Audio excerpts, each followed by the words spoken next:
ಪಟ್ಟಣದ KSRTC bus depot ಮುಂಭಾಗದಲ್ಲಿ contractor Vijayakumar 46 ಎಂಬುವರನ್ನು ಚಿನ್ನದ ಒಡವೆಗಳನ್ನು ದೋಚುವುದಕ್ಕಾಗಿ ಅವರ ಬಳಿ ಕೆಲಸ ಮಾಡುತ್ತಿದ್ದವರೇ ಬರ್ಬರವಾಗಿ ಕೊಲೆ ಮಾಡಿರುವ ಘಟನೆ ನಿನ್ನೆ ಶುಕ್ರವಾರ ರಾತ್ರಿ ನಡೆದಿದೆ.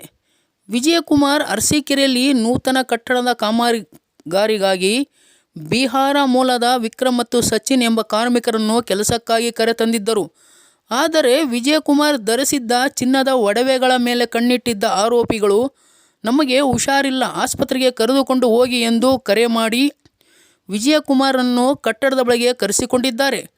ಕಟ್ಟಡದ ಬಳಿ ಬಂದ ತಕ್ಷಣ ಆರೋಪಿಗಳು ಕಬ್ಬಿಣದ ರಾಡು ಮತ್ತು ಸಿಲಿಂಡರ್ನಿಂದ ವಿಜಯಕುಮಾರ್ ಮೇಲೆ ದಾಳಿ ಮಾಡಿ ಕೊಲೆಗೈದಿದ್ದಾರೆ. ಅವರ ಮೈಮೇಲಿದ್ದ ಒಂದು ಚಿನ್ನದ ಸರ, 3 ಉಂಗುರಗಳು, ಮೊಬೈಲ್ ಹಾಗೂ ಹಣವನ್ನು ಕಸಿದುಕೊಂಡು ಪರಾರಿಯಾಗಿ ಒಂದು ಬೆರಳಿನಿಂದ ಉಂಗುರ ಬಿಡಿಸಲಾಗದೇ ಇದ್ದಾಗ ಕೊಲೆಗಡುಕರು ಬೆರಳನ್ನೇ ತುಂಡರಿಸಿ ಉಂಗುರ ಸಮೇತ ಹೊತ್ತೊಯ್ದಿರುವ ಘೋರ ಕೃತ್ಯ ಬೆಳಕಿಗೆ ಬಂದಿದೆ. ಘಟನೆ ಸ್ಥಳಕ್ಕೆ ಅರಸೀಕೆರೆ ನಗರ ಪೊಲೀಸ್ ಠಾಣೆ ಅಧಿಕಾರಿಗಳು ಭೇಟಿ ನೀಡಿ ಪರಿಶೀಲನೆ ನಡೆಸಿದ್ದಾರೆ.